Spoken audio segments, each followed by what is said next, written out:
నా పేరు మొడియం సింగమ్మ అండి. నాకు ఎవరు లేరు, నేను ఒంటరిగా ఉంటాను. నా భర్త లేరు, నాకు పిల్లలు లేరు, ఎవరు లేరు. ఇలాగే వరి పంట వేసేవాళ్ళమండి. వేస్తూ ఉంటేనండి మరి దాని నుంచి ఏమీ మనకి లాభం అన్నది ఏం కనిపించలేదు. మనకి ఎలాగ చేయాలన్నది కొని మా రాములమ్మ అన్న అమ్మాయి తోటగా నేను నాకు కొని ఇస్తే బాగుంటుందమ్మా నవధాన్యాలు అంటే తీసుకో అని చెప్పింది ఆ అమ్మాయి. మన చేను బలంగా ఉండాలంటే ముందుగా నవధాన్యాలు అనేవి చల్లుకోవాలి. నవధాన్యాలు చల్లుకున్న తర్వాత 40 రోజులకు అనేది అది పూత దశలో ఉంటుంది. పూత దశలో ఉన్నప్పుడు మనం దున్నుకోవాలి.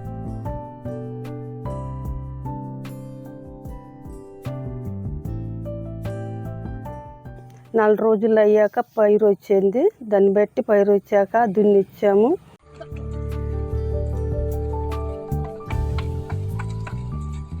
విత్తనాలు పోస్తే యాతకు వచ్చింది. యాతకు వచ్చిన తర్వాత ఒక 4-3 కూలీలు పెట్టి దమ్ము చేయించి అలాగా నాటు వేయించామండి.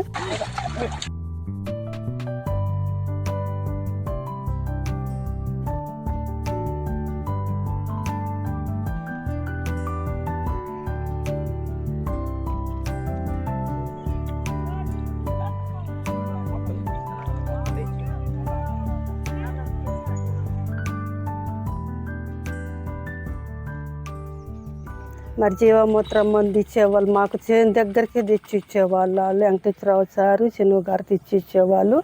అలాగా మేము నెలకి 2 సార్లు పెట్టాము. 3 నెలలకి నెలకల 3 నెలలు అలాగ పెట్టడం జరిగింది.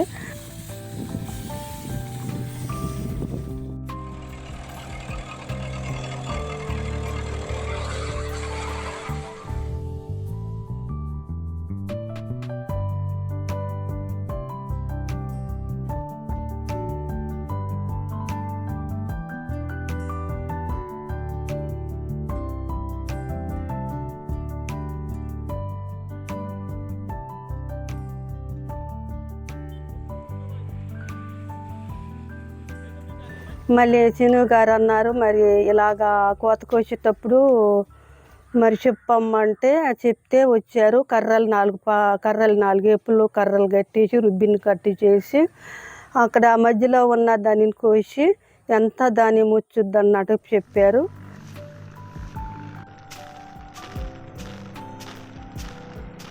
దాన్ని బట్టి సుమారుగా చెప్పారు. 12 గంటలు వచ్చిందండి.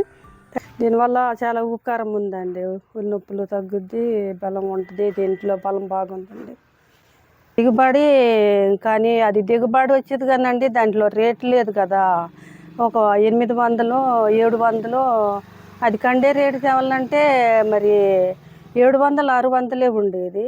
అలాగనే ఒక ఇబ్బంది పడేవాళ్ళము. కండే రేటుకి తెచ్చుకొని ఒక 5-6 బత్తలు కానీ తెచ్చుకునే వాళ్ళము. అవి పండాక అటు తీసుకెళ్ళిపోయేవాళ్ళు. దాంట్లో రేటు ఉండేది కాదు. ఇందులోకి వచ్చే వాళ్ళకి మనకి దిగుబడి కొంచెం తగ్గినా కానీ రేటు బాగుంది. కానీ నాకు ఆరోగ్యం ఉంది, కాళ్ళు నొప్పులు లేవు, ఒళ్ళు నొప్పులు లేదు, నాకు మంచిగా ఉంటుందండి.